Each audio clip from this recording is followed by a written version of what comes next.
നിങ്ങൾക്ക് മുട്ടുവേദനയോ മുട്ടുതേയ്മാനോ ഉണ്ടെങ്കിൽ അത് സർജറിയിലേക്ക് എത്തിക്കാതെ റിവേഴ്സ് ചെയ്യാനുള്ള കുറച്ച് കാര്യങ്ങൾ പറഞ്ഞു തരാം. മുട്ടുതേയ്മാനം എന്നുകൊണ്ട് ഉദ്ദേശിക്കുന്നത് നമ്മുടെ ഈ കാർട്ടിലേജിന്റെ ഒക്കെ തേയ്മാനമാണ്. കാർട്ടിലേജിന്റെ ആരോഗ്യം നിലനിർത്തുന്നത് ഈ കാർട്ടിലേജിന്റെ ഇടയിൽ വരുന്ന ഫ്ലൂയിഡിന്റെ ക്വാളിറ്റി അനുസരിച്ചിട്ടാണ്. അതിനുവേണ്ടി നിങ്ങൾക്ക് വീട്ടിൽ തന്നെ തയ്യാറാക്കാവുന്ന ഒന്നാണ് ഇന്ന് കാണിക്കാൻ പോകുന്നത്.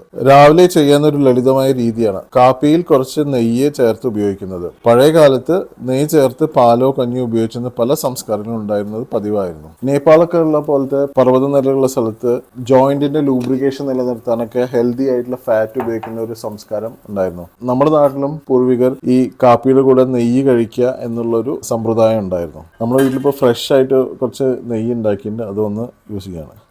ഇത് കുട്ടികളിലും നല്ലൊരു പോഷകമായിട്ടാണ് കാണാറുള്ളത്. ഉദാഹരണത്തിന് രാവിലെ ബ്രേക്ക്ഫാസ്റ്റിന് ശേഷം ഒരു ഗ്ലാസ് കഞ്ഞിവെള്ളത്തിൽ കുറച്ച് നെയ്യിട്ട് കൊടുക്കുന്നത് ഇന്നും ഞങ്ങളുടെ വീട്ടിലൊരു പതിവാണ്. ഒരു കാര്യം ശ്രദ്ധിക്കണം, നെയ്യ് മാത്രം മുട്ടുവേദന റിവേഴ്സ് ചെയ്യില്ല. അതിനോടൊപ്പം തന്നെ നമ്മളുടെ നീർക്കെട്ട് കുറയാനുള്ള കാര്യങ്ങൾ ശ്രദ്ധിക്കണം. എല്ലാ ജോയിൻസിന്റെയും മൂവ്മെന്റ് ഉറപ്പുവരുത്തണം. അതുപോലെ തന്നെ സമയത്തിലുള്ള ആഹാരം, ഇതെല്ലാം തന്നെ ചേർന്നാലാണ് നമുക്കിത് റിവേഴ്സ് ചെയ്യാൻ സാധിക്കുക. മുട്ടുവേദന നീണ്ടു നിൽക്കാനേ തീർച്ചയായും നിങ്ങൾ ഡോക്ടറെ കാണിക്കണം. ഉദര സംബന്ധമായിട്ടുള്ള പ്രശ്നമുള്ളവർ, അതായത് ഗ്യാസ് ട്രബിൾ അല്ലെങ്കിൽ പുളിച്ചേട്ട് അങ്ങനെയൊക്കെയുള്ളത് തൽക്കാലം നെയ്യ് ഉപയോഗിക്കരുത്. വലിയ കുഴപ്പമില്ലാത്ത ഡൈജഷൻ ഉള്ളവർക്ക് മാത്രമാണ് ഇത് ഇൻഡിക്കേഷൻ ചെയ്യുന്നത്. മുട്ടുവേദന മാറാനുള്ള 5 എക്സസൈസ് കഴിഞ്ഞ വീഡിയോയിൽ പോസ്റ്റ് ചെയ്തിരുന്നു. ഈ അക്കൗണ്ട് ഫോളോ ചെയ്ത് അതെന്തായാലും കണ്ടോളൂ. അതുപോലെ ഈ വീഡിയോ മാക്സിമം എല്ലാവർക്കും ഷെയർ ചെയ്യൂ.